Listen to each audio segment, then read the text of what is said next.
have Naila Ansari. Meeting is being recorded. There we go. I am thrilled to introduce our special guests for today.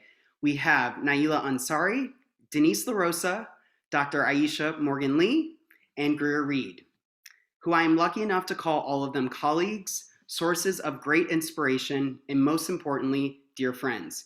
Each one of them having Pittsburgh roots alongside making their impact as choreographers, educators, and mentors around the world. Each of these women have achieved great success and numerous accolades to their name.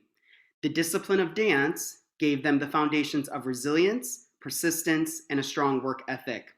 The purpose of today's panel is to hear their perspective, gain insight, and allow them to share the knowledge that they have learned through the years. I will allow each one of them to introduce themselves and we'll begin the discussion forum. And again, thank you so much for joining today. So we'll start with Naila, if you want to introduce yourself. Good morning, everyone. I'm Naila Ansari, an assistant professor in theater, dance, and Africana studies at SUNY Buffalo State College. I'm a former alum of Point Park University Conservatory of the Arts, where I know a lot of these folks on here. I met a lot of them. I'm also a former company member of the August Wilson Center Dance Ensemble with Ms. Reed, who's also on the panel today. Also a company member with Lula Washington Dance Theater out of LA. I'm an MFA graduate of the University at Buffalo, and I am also what we consider an artist scholar and working on my current book called Choreographies of Black Women Joy. Thank you, Naila. We'll move to Denise LaRosa. Hey there.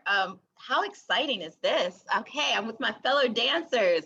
My name is, as you know, Denise LaRosa. I am currently the Director of Diversity, Equity, and Inclusion at the Ellis School.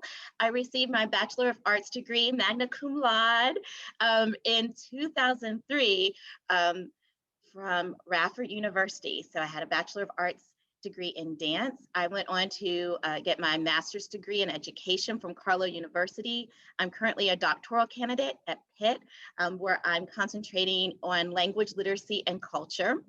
And I was a professional dancer, a singer, songwriter, performer, actress, all the things for quite a while. If you would ask me to do an arabesque right now, I would hurt myself, but dance is always in my heart and expressed in everything I do.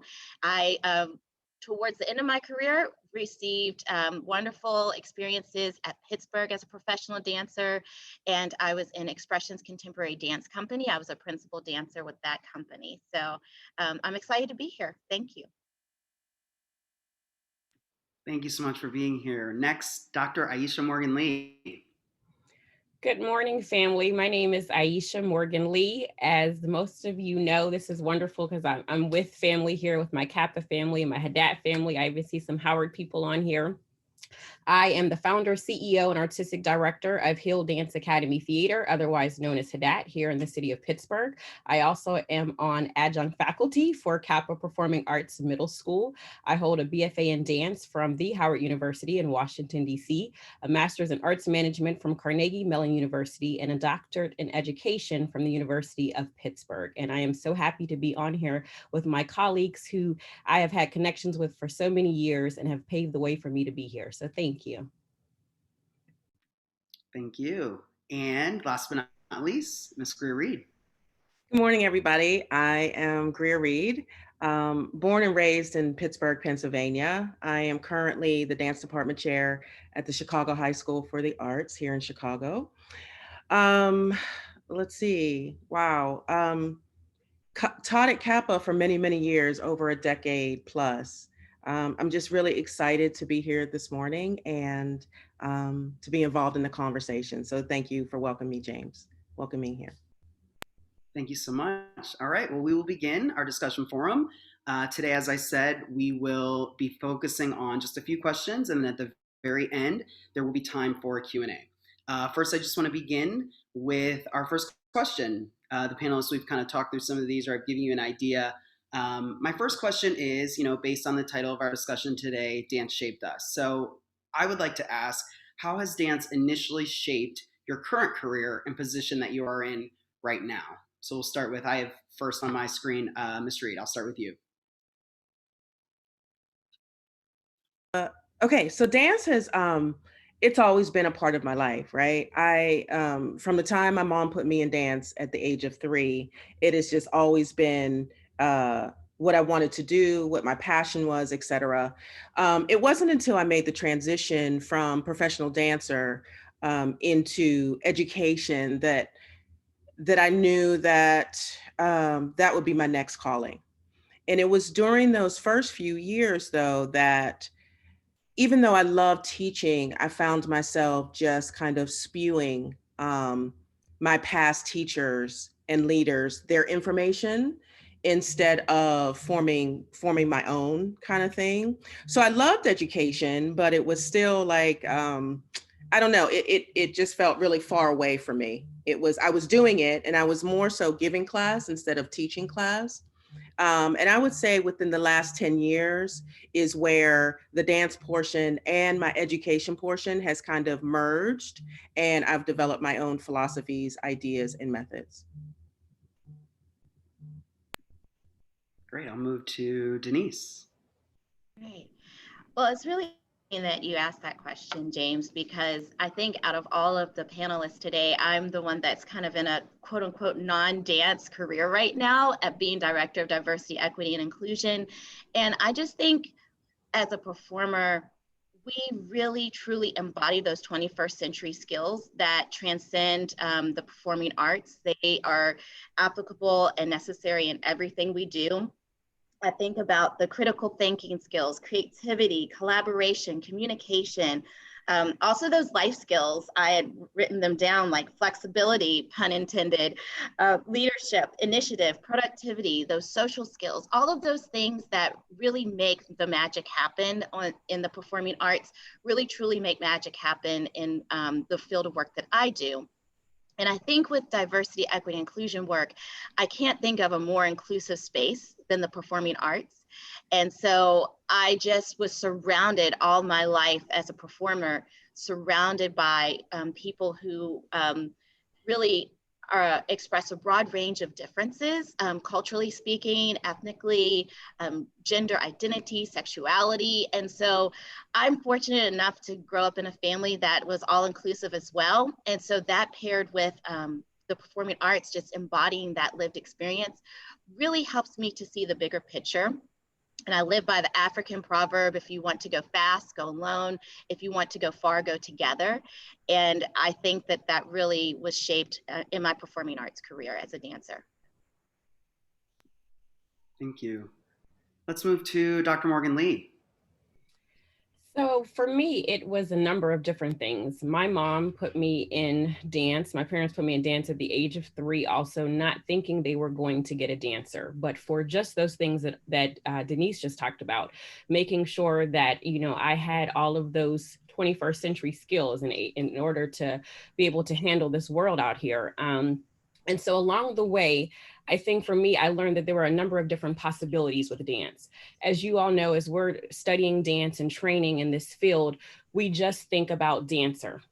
I'm going to be on stage. I'm going to perform on stage. We don't think about all the things that happen after our performance career is over, or all the things that make dance happen when we are performing. How do we get the costumes? How do people get paid? How do we get to where we're going in terms of our transportation and logistics?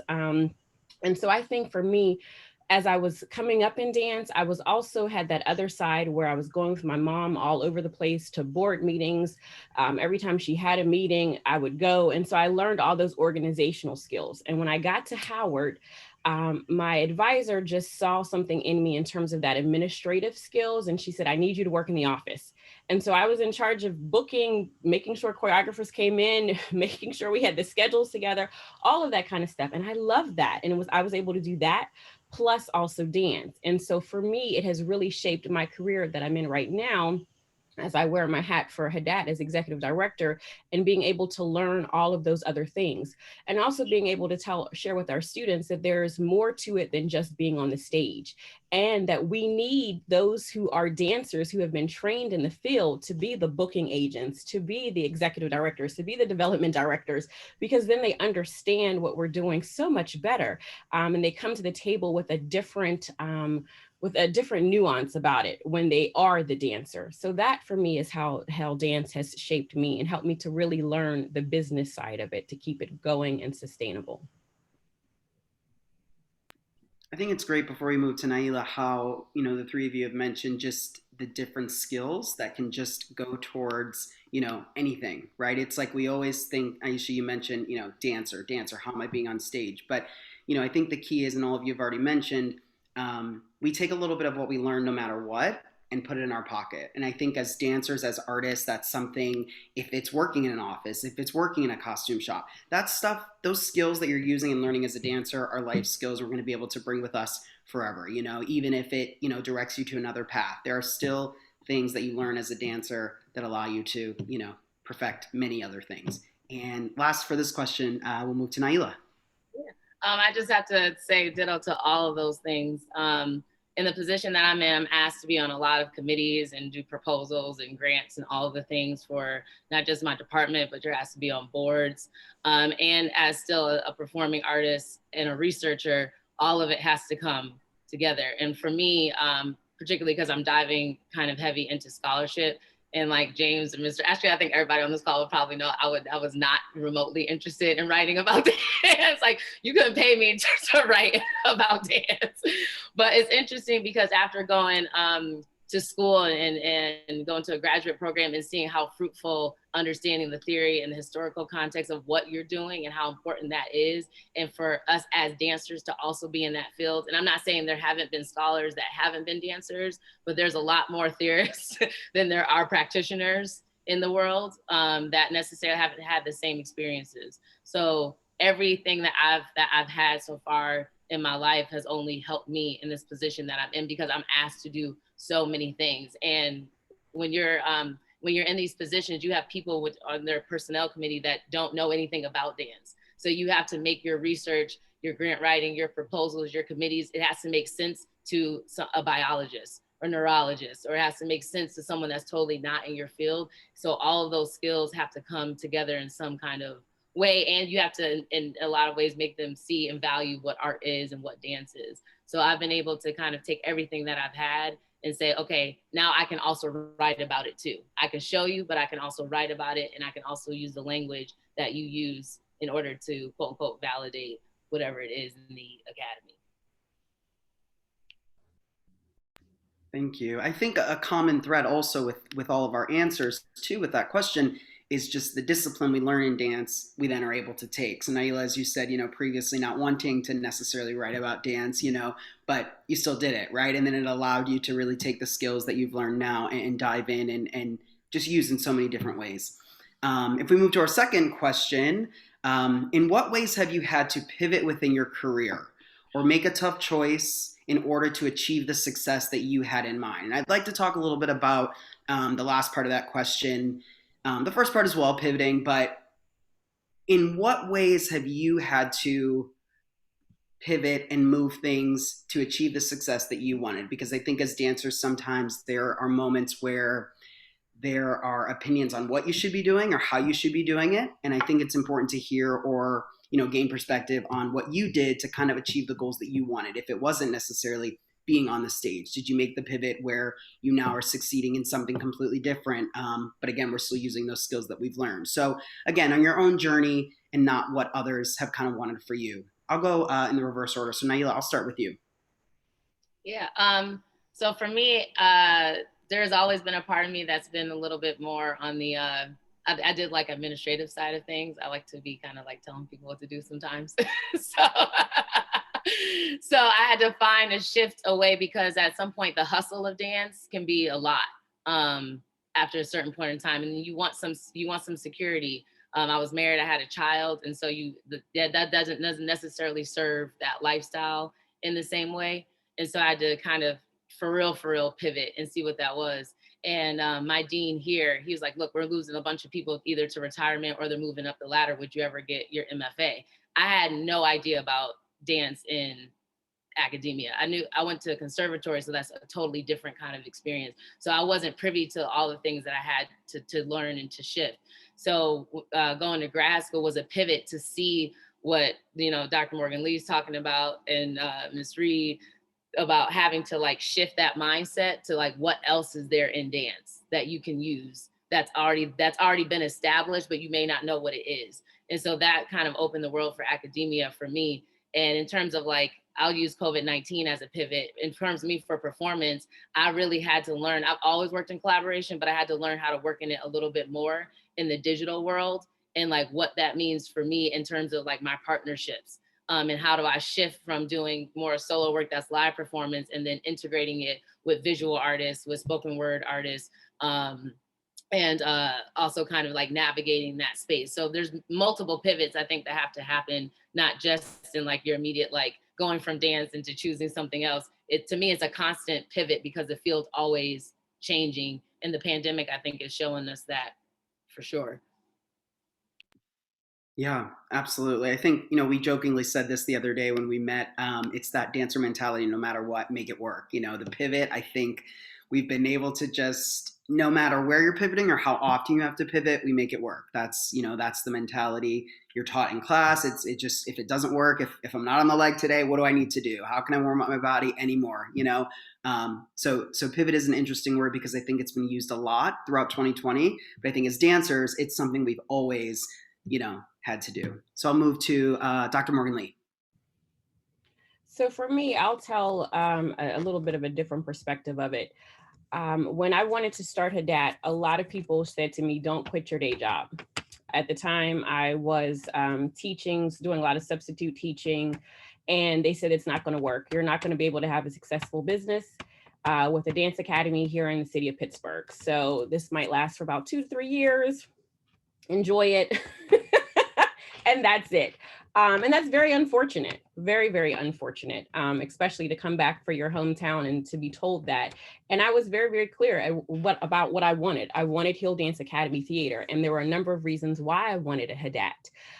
Thanks to Miss Greer and Miss Anderson, they were 2 of my teachers when I was growing up, and only 2 Black teachers that I ever saw. And to me, that didn't make sense. And I didn't see Miss Greer until my senior year of high school, where she became my teacher when she moved back. And I saw Miss Anderson once, CAPA family knows her as Miss B, once I hit, I think, like, intermediate level at CLO.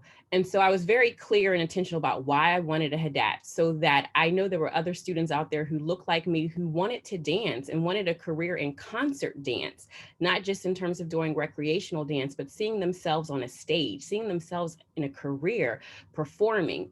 And so for me, I just had to really not listen to those people who said, don't make it work, and keep pushing through.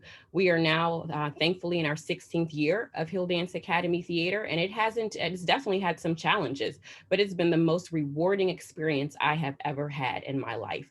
And really in part to people who are on this call right here in my inner circle, who have kept me going and who have pushing through. So my thing is, if somebody tells you no, that you can't do it, you take that, put it in one ear, let it go out the other, and you just keep moving, and you find that inner circle who's really going to help you and who's really going to push you.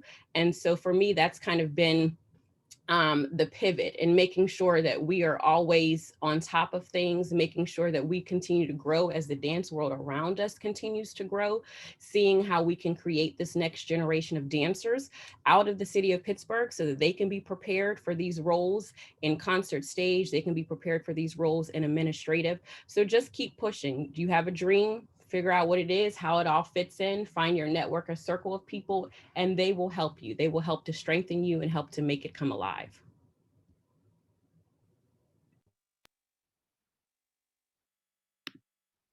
Yeah, really great. I love that you also, Dr. Morgan Lee, touched upon the take the no and kind of put it in one ear and let it, go out the other. I think that's important, allowing, yourself to have that perspective, take it in, and then say, I'm good. I'm going to keep moving, right? I'm going to keep pushing forward. This is something I want, and no matter what, I'm going to do it. So I love that you touched upon that.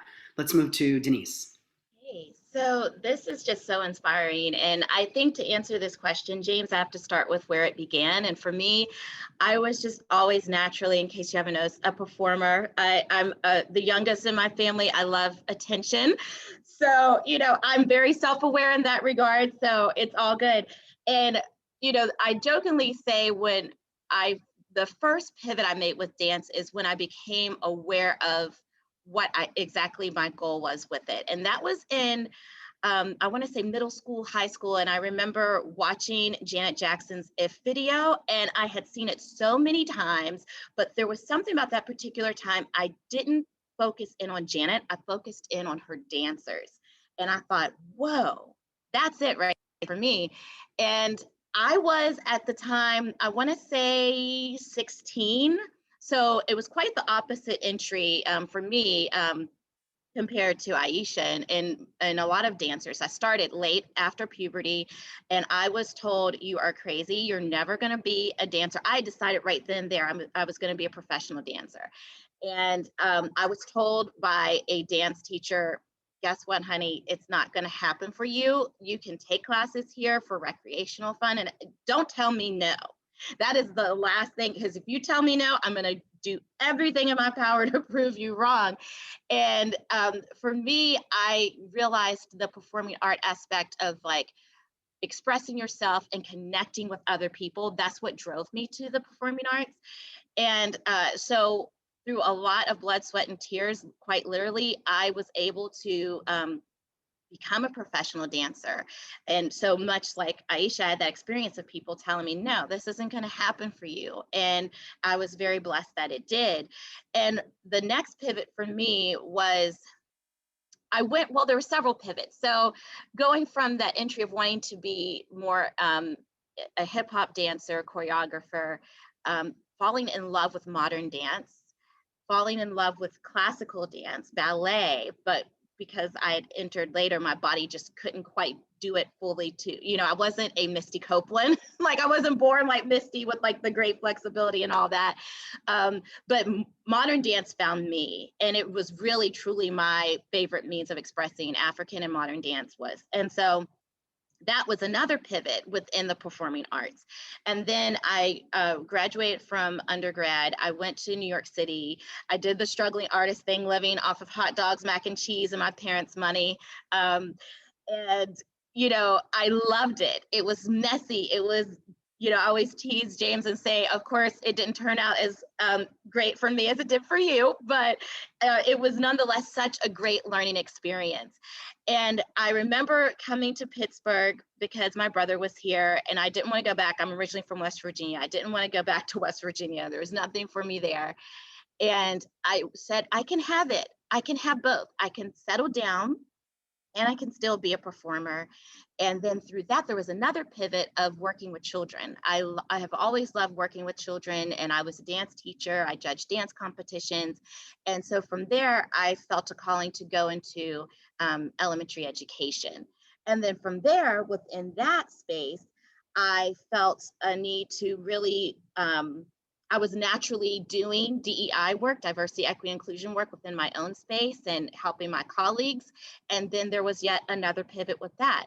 So, it all started with dance for me. And so I just really feel fortunate that I had a supportive family who, never once said I couldn't study dance, because I think that's an interesting thing to point out, that some family members may be like, you're not getting an undergraduate, like a degree in that, it's such a waste. And my family never once believed that or felt that way. They supported my dream and my goal.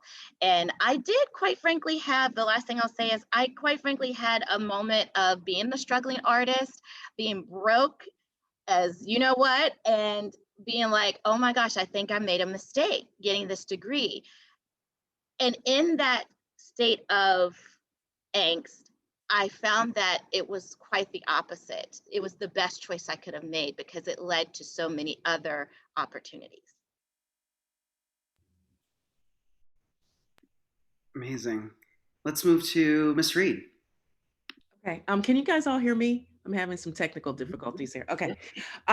So as you all know, my shift from professional stage was eons ago. So I'm just going to talk about the shifts as an educator. And the funny thing that was really surprising to me as an educator is that I think it's a shift every single day. Like Dr. Morgan Lee said earlier, it's so important to stay not only on the pulse of dance, but you have to stay on the pulse of education and dance education in particular, right? Because it's very different. A little bit earlier, I spoke about how, over the past decade or so, I've finally kind of formed my own philosophies, et cetera. And it also surprises me that every day I really have to sometimes take a look at that even more so with a magnifying glass and say, is this still working? Because the kids I've had, and now I've had such a plethora of kids come in and out of my life. And with every generation that comes to me, it's something different. Their needs are different. The needs when I was teaching at CAPA High School in Pittsburgh is very different than the needs of my kids here in Chicago. And even being here in Chicago, from my freshmen, my sophomore, my juniors, and my seniors, they all have different needs. So my shift is very different on a daily basis. And I think that's part of that shift is part of which might sound a little weird, but I've moved kind of away from when I first started teaching dance, it was more about creating the next dance star. I have moved so far away from that. I know it's going to sound funny, but that is the least of my concern right now. My philosophy is more focused on creating the whole dancer in a very holistic way and really supporting children in a very, their mental, their physical, their emotional, their spiritual, because at the end of the day, I'm more concerned with creating just dynamic adults more so. And then, of course, we just happen to use dance as a catalyst as well. So I train dancers if that's what they want to go on to do. That's awesome, but also really making sure that they know that if that's not their goal, if that's not their path, then that is okay too. And it's just those dance skills that add on to creating, that amazing adult that I talked about. So every single day I'm shifting, every single day. And even when I was in Pittsburgh, teaching at CAPA, then it shifted and I was at the Dance Alloy as education director. Then it shifted and I wanted to be at the August Wilson Center. Then it shifted and I wanted my own. And then it shifted and I opened my own school. And I think that was just all about really finding my own voice and really standing strong in my own skin and what my philosophies were and being okay with that. So I don't think we're ever done shifting. I'm currently in Chicago and actually trying to figure out what's my next move. Even after receiving my MFA in interdisciplinary arts with a focus on culturally relevant classrooms, I feel like the more we learn, because we're never done learning, I think the more information that we receive, then you start thinking, okay, what's next? Wait a minute, now I have all this new information and I have so much more to share. So again, I'm not done shifting. I don't know when I'll be done shifting. And yeah. I love, Miss Reed, that you kind of mentioned this, and I try to really allow this to resonate with me as an educator and a dancer. Also identifying, after we strip it all down as a performer or even a dancer, the human, that's first and foremost, allowing yourself to be that human, and that's the continuous of the learning and finding a new skill and allowing yourself to really kind of enjoy that or enjoying the shift or things when they don't go your way, moving in a different direction. I think that's something that's important to remember first and foremost, as I think culturally dancers are taught to be the dancer, right? So even as Dr. Morgan Lee said, working in the office, that's sometimes there are certain opinions why would you ever do that? Why would you need to learn that skill? But I think it's really the importance of this panel and learning that every little bit helps, right? And it's kind of the person in me wants to learn that skill, but then the dancer in me is I should be in a class, I should be training. So I think it's we've all kind of said it numerous times. Every bit helps. Every bit of training, every dance skill is a life skill. Every life skill can then be brought into your dance class. So yeah, really, really great answers, everyone. Number 3, as we move into another question, in what ways has Black dance or Black dance history influenced your career, performing or not? And also, if we could just touch upon what is, in your opinion, what is the essence and meaning of Black dance to you specifically? And I'll start with Ms. Reed. The essence of Black dance, I think, is the voices of our ancestors carrying on the legacy of what they've already established. And it's just that I think it's an essence of who we are as Black people. It's who we are. It's in our DNA. It's how we move. It's how we talk. It's how we think. It's all of those things combined. Black dance has helped me actually, wow, in just so many ways. And I think as it relates to today's education, I think it's actually that gap between 21st century learning and what Black dance has always been, over the past, few decades, all these, kind of buzzwords about 21st century learning and all those things have come up. But I think Black dance has always possessed those things that are now being introduced into the classroom, having a sense of self, having that ritual, having those particular expectations, having that way of expressing yourself. Those things have always been there in education. I'm sorry, in Black dance education. It has, I think Black dance turned me from a dancer into an artist, in so many ways. When I left the Ailey organization, Ailey 2 organization, and I went on to DCDC, it was really the first time that through DCDC and through why can't I think of her name right now? The founder, Dr. Morgan, can you help me, please? Geraldine Blunden. Thank you, Geraldine Blunden. Wow, I couldn't think of that. Geraldine Blunden. It was the first time that I had an instructor. Not to say that I didn't get it at the Ailey organization, but it was just a different culture and a different energy at DCDC. It was the first time that anyone had said to me, can you put your leg down and can I just see you dance? And I didn't understand what that meant. And in fact, I called Miss Anderson and I said, I need to come home. I don't know what this is. She's telling me to put my leg down and stop doing 10 turns. I don't know what that is. How do I don't understand. So that was the first time that those particular philosophies that surround Black dance was really a part of my life. So not only did Geraldine say, put your leg down, but it was at that point she said, and I want you to come to church with me. And again, I was like, why do I come? You want me to put my leg down and go to church with you? What? I don't understand where we're going with this, right? So I did it, right? And afterwards, I started to understand certain things, started to click. I started to have that connection to the movement. I started to understand who Greer was inside of just me, but being that artist. I started to incorporate and started to really understand and know several key people, Black artists, and their legacy and what that is, and started to experience more choreographers coming into my life. So it's just always been my foundation, and I try to continue to share that with my kids now. We'll move right to Denise. All right. Oh wow. Whew, you were speaking so much goodness and truth, Greer. What a blessing. I would just echo everything that Greer said, and I would add, it's life, it's love, it's therapy, it's connection, it's everything to me. Black dance history is everything to me. And you said something, Greer, that totally resonated with me. I couldn't agree with you more. It is what took me from being a dancer to an artist. And so you notice, in my language, when I'm talking, I'm identifying myself as a performing artist. For that reason, I think Black dance has everything to do with that. And I was blessed to have a mentor in dance in little rural West Virginia.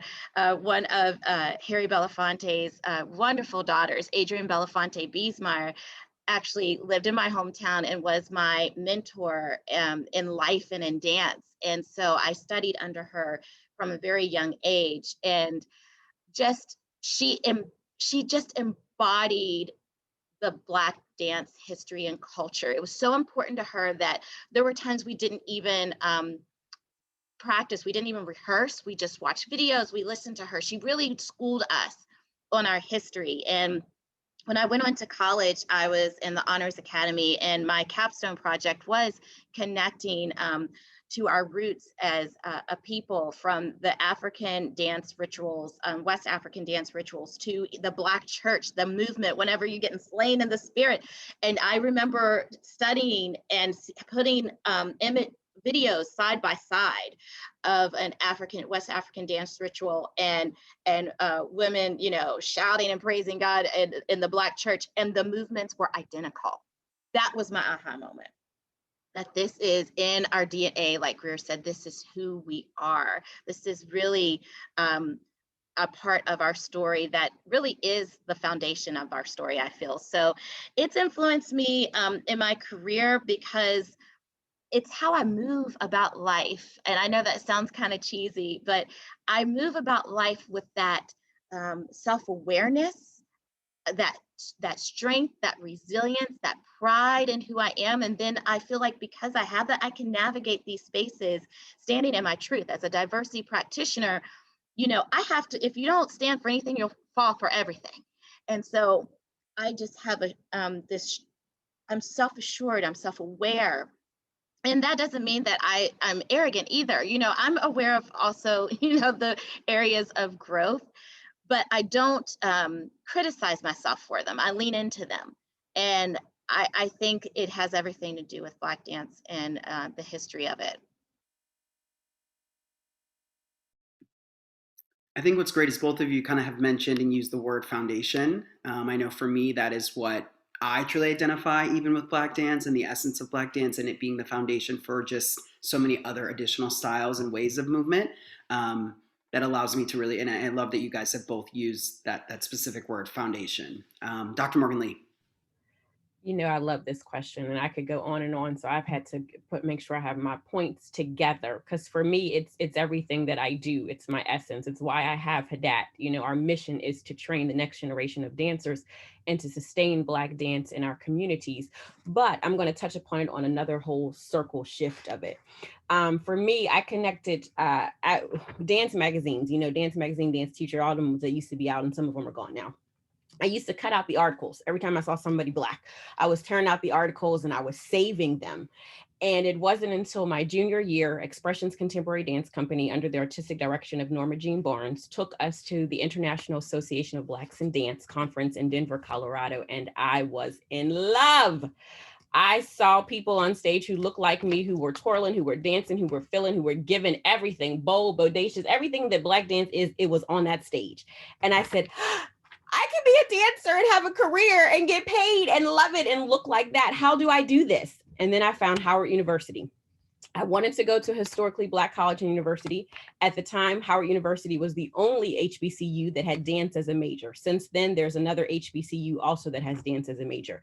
And little did I know that while I was at Howard, I would meet so many different legends that I had torn out of those dance magazines, would sit there with us, would talk to us, would choreograph on us, would yell at us, would everything just pour into us.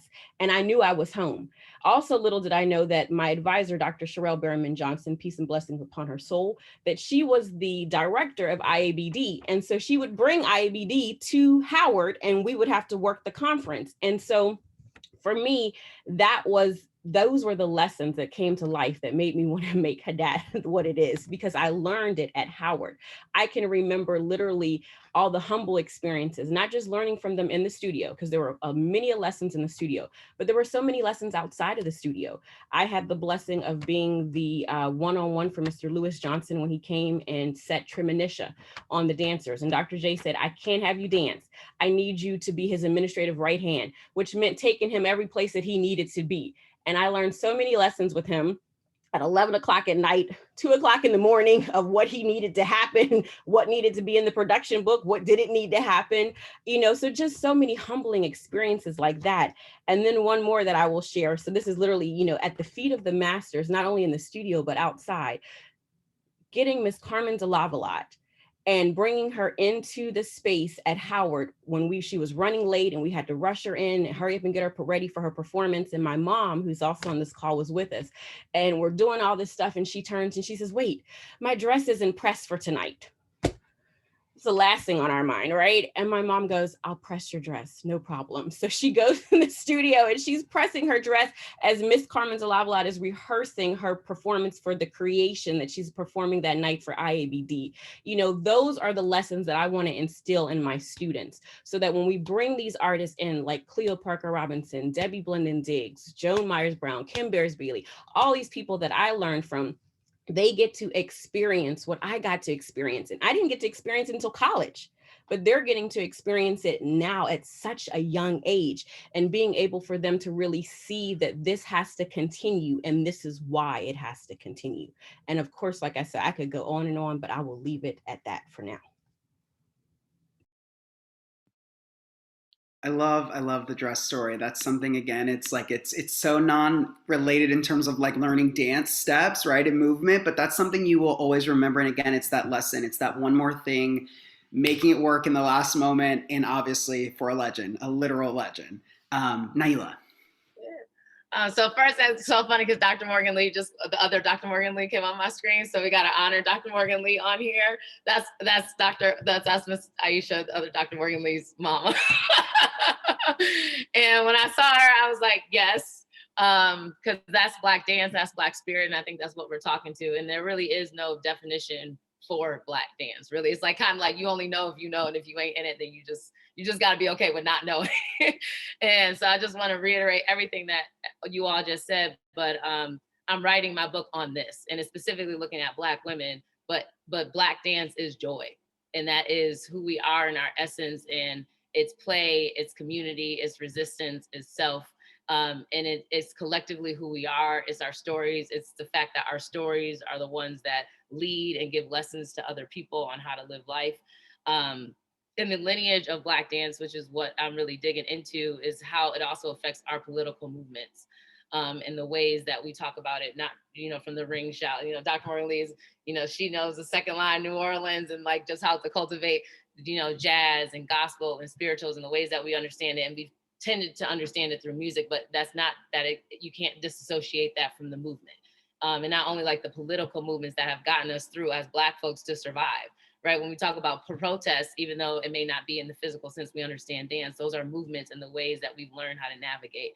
So when we talk about Black dance, we have to understand that it's a spirit between like the divine and the human realm. And it's the in-between that I think Black women champion for us that really can't be defined. Like what we're talking about is like, it's like this thing that you're trying to do. It's like, you see it, you know it, but it's something that's absolutely felt, and it's really through our elders that we try to teach as a legacy to continue it on, to kind of push through these different movements, pressures, political spaces for us, particularly in this Black Lives Matter movement. It's not, you can't disassociate the fact that TikTok's also on the rise as well for Black folks, because that is our joy and how we found joy.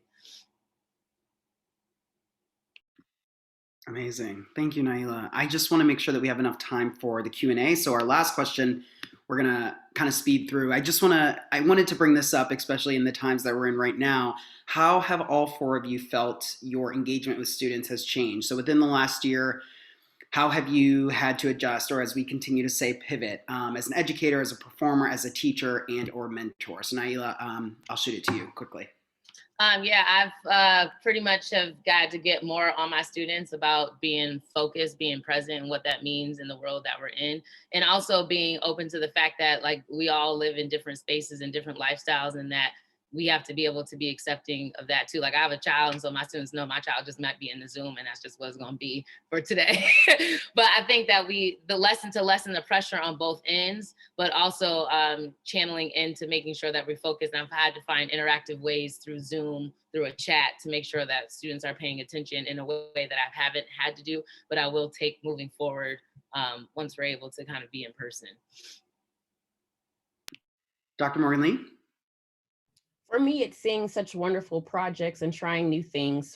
For this past winter, we had our choreography project with the CAPA students in middle school right before the holiday break, and they did an exceptional job talking about the pandemic and how it reflected them, and they put together a whole performance. So they had to come up with the title of the piece, they had to come up with music, program notes, and then perform it live for us. And for me, that was just an absolute wonderful experience, because it was showing us as teachers what they're going through and how they're thinking about it and how they are going from student to artist. And so that was a wonderful pivot for us.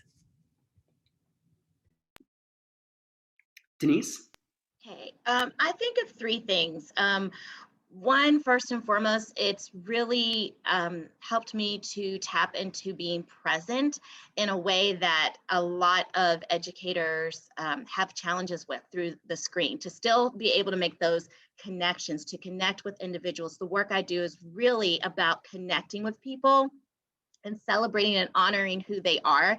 And to be able to do that in what seems like a sterile space can be challenging. But I find that, my performance skills, which is also part of the essence of who I am, really plays an integral role in how I'm able to connect with individuals across our community members, whether it's students, faculty, other stakeholders.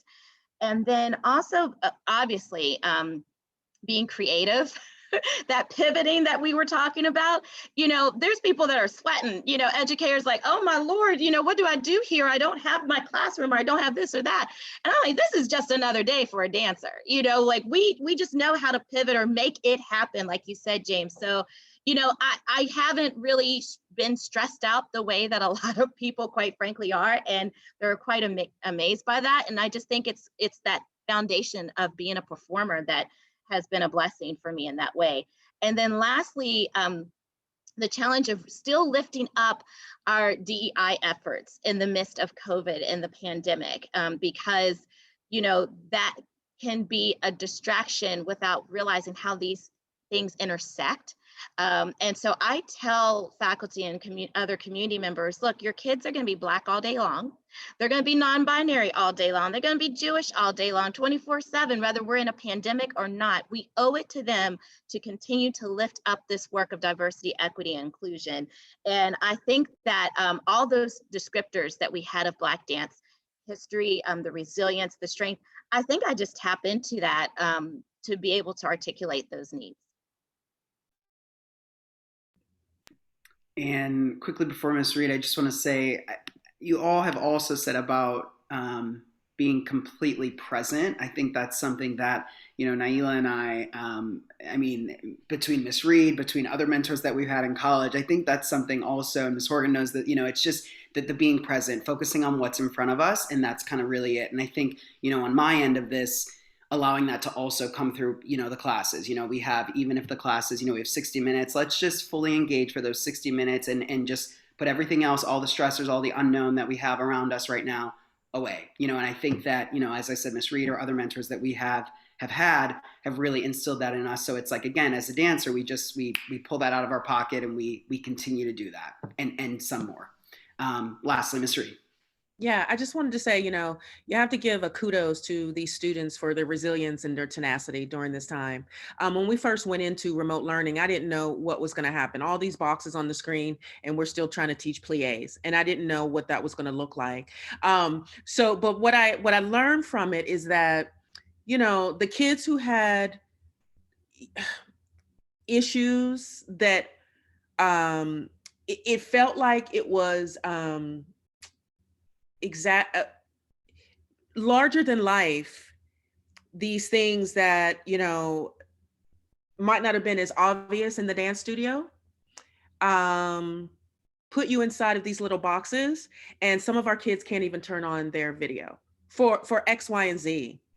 So it's really forced myself and my teachers to go beyond, again, what I spoke about in the beginning, to really go beyond for a second, to go beyond the steps. And how are you still going to stay connected to these young people beyond the pliés and the tendus and the flatbacks? Like, how are you going to stay connected with them?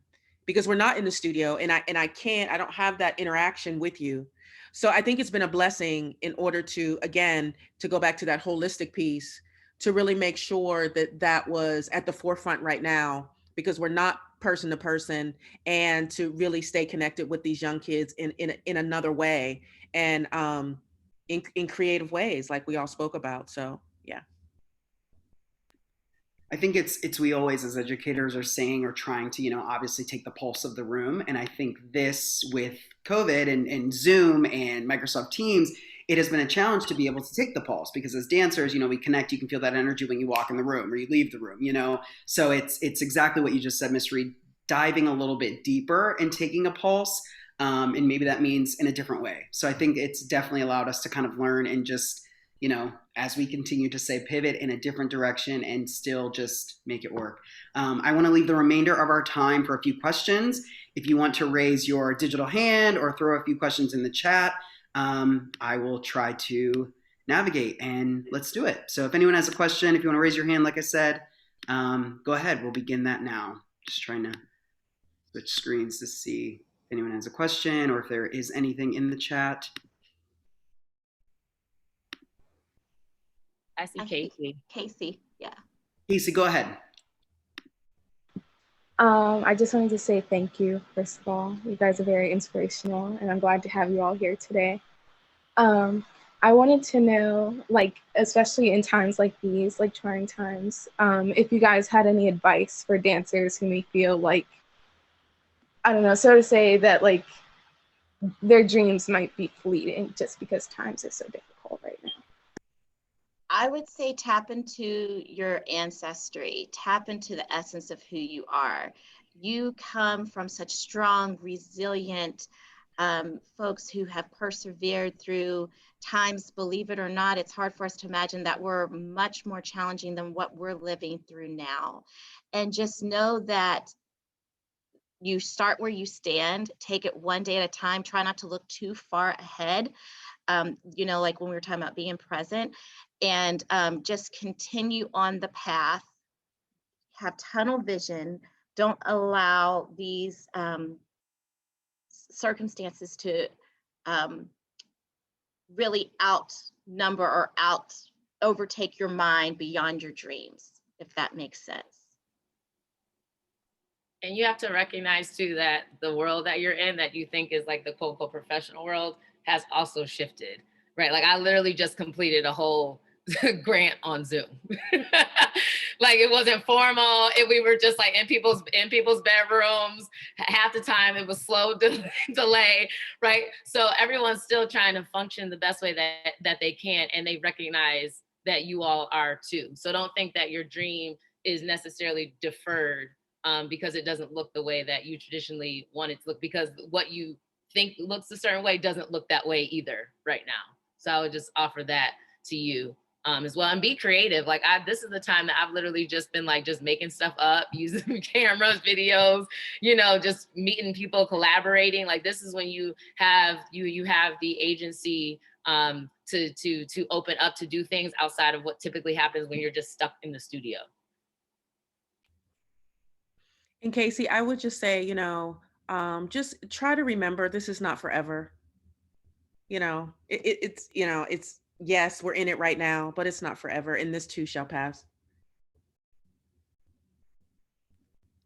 Very quickly, I do want to thank Miss Reed. She does have to jump off due to her busy schedule. As we all know, we're all doing, you know, 100 things at once, but I just do want to give a round of applause and thank you to her as we kind of continue these questions as she leaves. Thank you so much for being here. Yes, thank you, everybody. All right, I will continue with if there are other digital hands, if anyone else has any other questions. There was a question in the chat, James. Okay. Ms. Morgan. Yeah, so I see this question is for Dr. Morgan Lee. Allegra. Why is it so important for your dancers to understand life beyond the stage? You talked a little bit about it, but can you explain a little more? So that someone can come and take my job. So I don't plan on doing this forever. I love what I do, but in order to have somebody, you know, my students laugh at me all the time. They say, "Oh, Miss Ayisha, I want your job." Okay, well, that's great. If you want my job, not only do I need you to know how to twirl and dance and everything else, but I also need you to know all of the stuff that relates to it in terms of the business side of the house.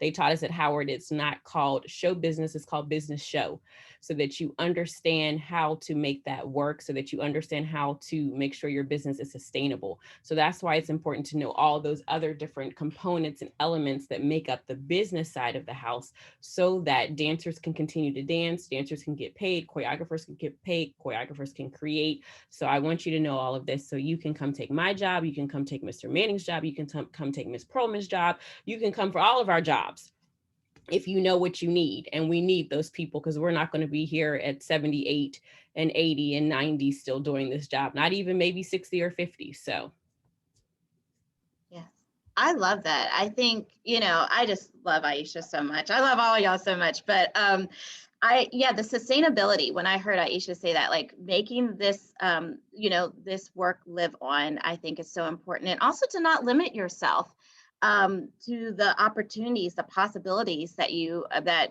are ahead of you. And so you never know what your niche is, your passion is, until you dabble into a little bit of everything. And for me, I was a stage manager. I was a choreographer. I mean, I did all the things. I also was, for the chairperson of our dance department, I worked in her office. So I was thinking about you, Ayisha, we're similar in that regard. And I was hungry for that. When you think of the great artists, I think you hear a lot about, like, for example, Michael Jackson always wanted to know what was going on behind the scenes. It also informs your artistry. I think when it gives you a deeper understanding of your artistry, it makes it richer, more fluid, more sustainable too. So even if you are still like, oh, but I'm a performer, it can really be a blessing for you in that regard too.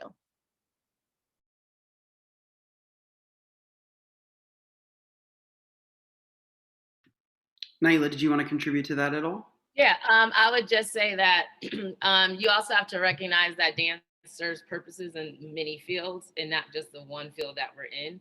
I mean, I don't know if people saw that there was a woman that was a rocket who was one of the engineers of one of the spacecrafts that went to Mars, right? Like, you can take all the things that you're using. It's not just siloed in the dance world. You can use it above and beyond, and you can steer it in multiple ways. So recognize that once a dancer, always a dancer, but once you understand that ethic and discipline, that translates more than anything. I can't tell you how many people are like, I'll hire a dancer in a second, because they'll learn quick. They can teach them quick. So that would be something that I would offer to everyone. Yeah, lastly, to join on that, and I'm agreeing with everything that everyone has mentioned, but I think there's also, and we've touched upon this, there's sometimes this idea of maybe someone or society thinking, what will you do with that degree? And I know, Denise, you mentioned that in terms of like family supporting, but, that's an ongoing question sometimes. And that is a valid concern sometimes from family, or, specifically maybe an older family member that's questioning kind of what you'll do. But I think there's also a sense of, and there's the step of building your community as well and learning and asking questions, because I know that, Dr. Morgan Lee, you mentioned having your support circle and those people that you can ask those questions to, or those tough questions, or receive those answers from. And those people can also help you pivot or navigate how you're going to keep doing this. If you want to do it, you can make it work, right? It may not be exactly what we thought, but it's going to be something within. And then again, those dance lessons allow us to, succeed in any way that we can. Any other questions? Let's see if anyone else's hands are up. Any questions in the chat? Not seeing any other. Dr. Morgan Lee, do you have your hand? Yes, I have my hands up. Good to see you. And my hand is up because I want to just say something to you personally, because I haven't had a chance to congratulate you on taking this position.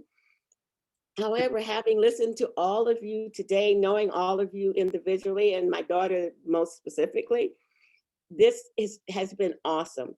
And it is my hope that your students understand the value of what is taking place in a way that if it had not been COVID, if you were in studio, may have happened, but maybe not have happened the way it has happened today, because there are 50 some people on this call, and I'm sure so many of them are students. And I just hope that they have taken away from this what the value of it is for them, to hear from teachers and mentors and folks who are living today, but who had their origins in Pittsburgh as Black dance. That is critically important to this discussion. And thank you for saying yes. Thank you. Thank you. James, I see there's one question for me. I know we're a little over, so I'll be. Go ahead. First of all, Dr. Morgan Lee, the doctors. I'm so excited to call you both the doctors. I just adore you. So that means the world to me. Your words just will stay with me for a long, long time. Thank you. So there was a question for me about, is there anything from my journey trying to fulfill my dream that I would change that I think would have benefited me more? I definitely went through some angst with that. I was actually upset with my parents for a while that like, why didn't you force me to start dance younger? I went through that phase of like blaming because physically, people they thought I did start dancing at the age of 3, but for me, I experienced a lot of pain because again, I started after puberty. And like I said, my body just didn't naturally work through dance the way that like a Misty Copeland who started later, for example, was able to navigate that journey. I have no regrets. And I can say that now. I wasn't always able to say that. I think I did fulfill my dream. But it took a lot of reflection. I wanted to be a professional dancer. Now, funny story, I started wanting to be a dancer for Janet, and I actually did get to go to was getting ready to go to an audition. I didn't even go because you had to be, I believe, 5'4" or shorter, and I'm 5'6". So, but by that point, my dream had changed. I fell in love with modern dance, and I did fulfill my dream of becoming a professional dancer. So I think what my answer to that is that my dreams changed. I stayed open. And so I encourage you to stay open. And when you stay open, you can navigate your journey without regrets. And you just realize that everything is as it should be, so I really don't have any regrets. And I have 2 daughters who are now dancers, and I see the fruits of my labor, and I think of the hundreds of students, thousands that I've taught dance to, and that became a dream that I didn't even know I'd have, that dance would live through me and be transferred to other people. Denise, I love that you said also and touched upon that the journey, the dream, the goal can change. That's something I think I have learned also as I'm continuously growing as an educator. And, it's something that I know I've spoken with, say, like juniors and seniors. We've had individual meetings to talk about college and plans. And I know that that's something I've tried to express as I have kind of sat on within the last few years of the goal can change. It can always switch, right? There's not something saying like you have to do this for the rest of your life. I think there's that idea, again, maybe generation wise, like that it's the one thing you pick it and you move on. I think we're in a place where we're able to kind of, again, continue to navigate and make changes. And if it's something we have interest in, just pivot, and we're able to, successfully do it. Does anyone else want to contribute to that answer or to that question? I'm sorry. I had just have to run to a meeting, so I just wanted to thank everyone, and it's so great to see all my Pittsburgh people. Thank you, James. Thank you, Ms. Perlman. Thank you, CAPA. I see Allegra and all the people in there. I see Eric, Dr. Morgan Lee. So I will see y'all soon. Thank you so much. Thank you, Naila. We will conclude with one more question if anyone has one. I'm going to see in the chat. I don't know if anyone else can see it or if there's a digital hand. If anyone wants, one last question. Here's the shot. All right, I don't see any. So with that being said, I just want to thank everyone again for attending, and I want to thank our guests for being here, giving your time, and obviously sharing all of the knowledge that you do have. I am so grateful, and thank you so much again, everyone, for attending, and have a great rest of your day. Thank you. Thank you. Thank you. Thank you. Thank you. What an honor. Keep dancing. Thank you. Thank you so much. Thank you.